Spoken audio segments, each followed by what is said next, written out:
let versus var versus const. So this is one of the most commonly asked JavaScript interview question.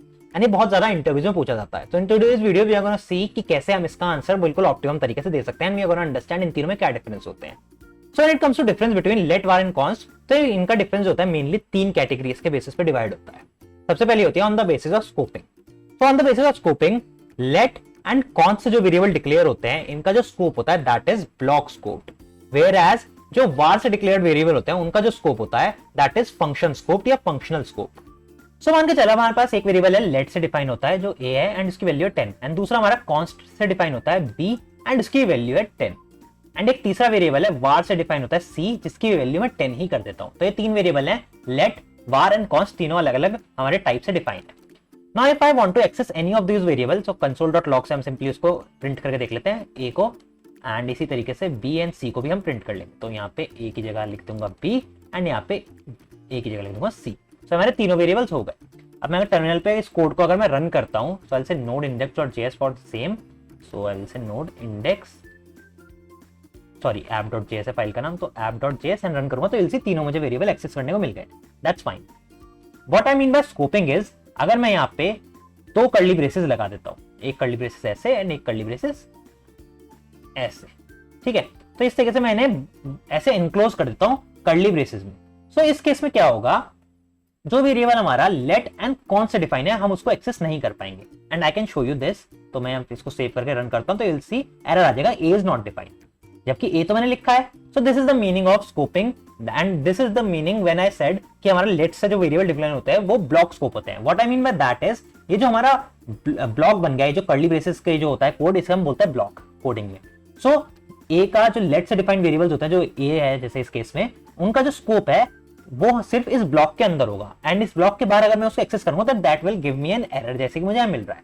तो late और कौन सा जो variable define होते हैं वो होते हैं ब्लॉक स्कोप, यानी अगर वो कर्ली ब्रेसेस के अंदर डिफाइंड है, चाहे वो इफ के साथ एसोसिएटेड हो, चाहे वो किसी फंक्शन के साथ एसोसिएटेड हो, वो उस कर्ली ब्रेसेस यानी इन दो कर्ली ब्रेसेस के बाहर एक्सेस नहीं करे जा सकते. सेम केस यहाँ पे ए को अगर मैं कमेंट करके पी को यहाँ पे अनकमेंट करता हूँ, रन करता हूँ, तो इसी में सेम एरर आती है.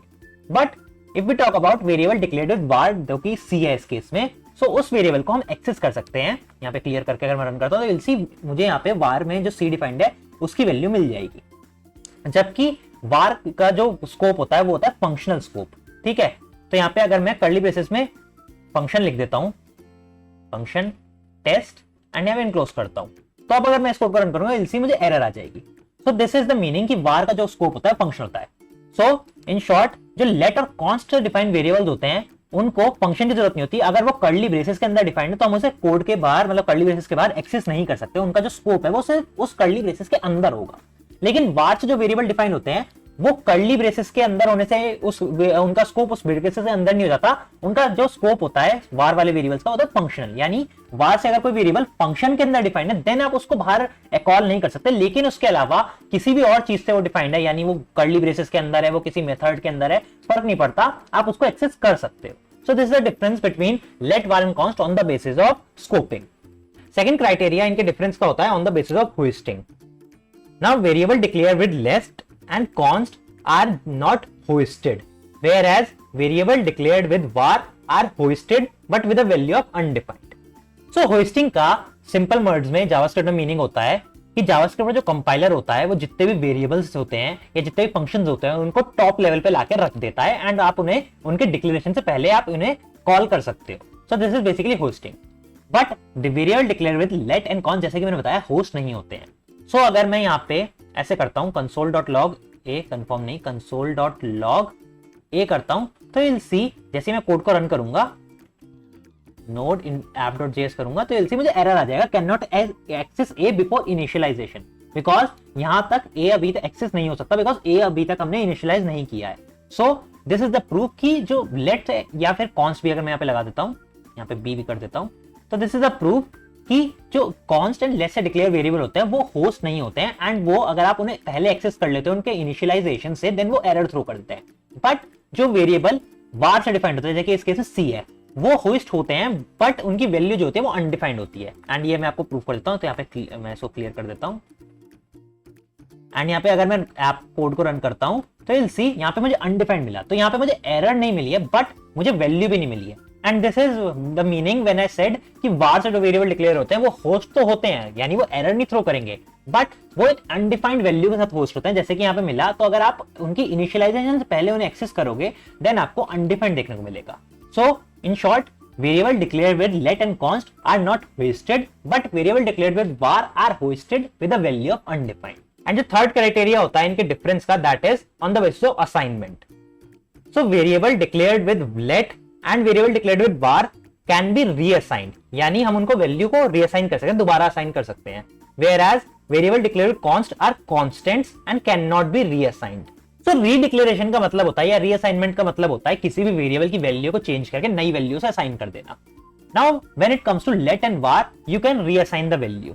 यानी अगर मैं यहाँ पे कहता हूँ a की वैल्यू अब 20 हो गई है एंड या c की वैल्यू यहाँ पे 30 हो गई है मान के चलो, एंड अगर मैं यहाँ पे कंसोल करता हूँ नीचे इनको, तो ऐसे console.log a, c, तो ये बिल्कुल सक्सेसफुली वर्क करेगा एंड मुझे जो नई वैल्यूज होंगी वो दे देगा। a की 20 कर दी एंड c की 30 कर दी। But same is not the case with const, because अगर मैं यहाँ पे b की वैल्यू को रीअसाइन करके फॉर एग्जांपल 50 कर देता हूं, देन जैसे मैं कोड को रन करूंगा, यहाँ पे मैं b को कंसोल भी कर लेता हूं, जैसे मैं कोड को रन करूंगा तो यू विल सी कोड मुझे एक एरर दे देगा कि assignment to a constant variable. So b जो है वो कॉन्स्ट से डिफाइन है, यानी एक कांस्टेंट है, कॉन्स्ट की जो परफॉर्म होती है वो कांस्टेंट होती है, एंड कॉन्स्ट वेरिएबल डिफाइंड होते हैं, उनकी वैल्यू को आप चेंज नहीं कर सकते हो। एंड ये होता है इन तीनों में एक और थर्ड बड़ा डिफरेंस कि लेट एंड var वाले वेरिएबल्स की वैल्यू को आप बार बार चेंज कर सकते हो, लेकिन कॉन्स्ट से जो वेरिएबल डिफाइंड होते हैं उनको वैल्यू को चेंज नहीं करा जाता है। जनरली कॉन्स्ट हम ऐसे वेरिएबल डिफाइन करते हैं जिनको हम नहीं चाहते पूरे कोड में से चेंज हो। For example value of pi, so value of pi is fixed through out our code base, कुछ फर्क नहीं पड़ता कहां पे हो आप कोड में, आपको ये 3.14 ही चाहिए। सो ऐसे वेरिएबल्स जो आप चाहते हो चेंज ना हो वो कॉन्स्ट से डिफाइन होते हैं। अनदर डिफरेंस रीअसाइनमेंट के अंदर ही जो इन तीनों में आता है वो ये होता है कि with var and let I can do कि मैं यहाँ पे वैल्यू मतलब वेरिएबल को यहाँ पे डिक्लेयर कर दूं लेकिन इनिशियलाइज ना करूं, यानी उन्हें कोई वेरिएबल स्टार्टिंग में वैल्यू ना दूं, एंड ऐसे आगे जाके मैं कह दूं a 10 है एंड मेरा c भी 10 है। एंड अगर मैं अब यहाँ पे console.log करूंगा a एंड c की वैल्यू को एंड कोड को रन करूंगा तो you'll see मुझे वैल्यू सक्सेसफुली मिलेगी।